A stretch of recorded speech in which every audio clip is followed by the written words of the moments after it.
এই জন্য আমরা জুলুস বের করি।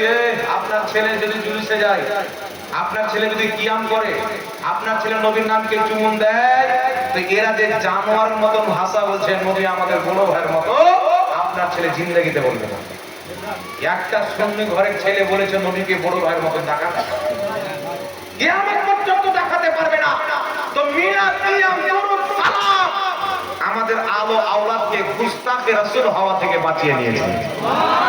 তো যেই জিনিসে আমাদেরকে গুস্তাখে রাসূল হওয়া থেকে বাঁচিয়ে আশিকে রাসূল বানায়, ওই মিলাদও ছাড়া যাবে না, কিয়ামও ছাড়া যাবে না। বলেন সুবহানাল্লাহ। তা আমি বলেছি নবী পাককে বড় ভাইয়ের মতন বলা হারাম। একজন মোল্লা দেখছি আমার ব্যাপারে ভিডিও বানিয়েছে, জাহাঙ্গীর সাহেব বলছেন নবী পাককে ভাই বলা হারাম।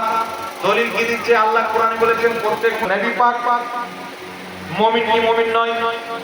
আল্লাহ বলছেন প্রত্যেক মুমিন ভাই। তো নবী মুমিন না মুমিন নয়? বলেন নবীও মুমিন, তাহলে আমরাও মুমিন। তো নবী আমাদের ভাই হলো কি হলো না? চিন্তা করেন।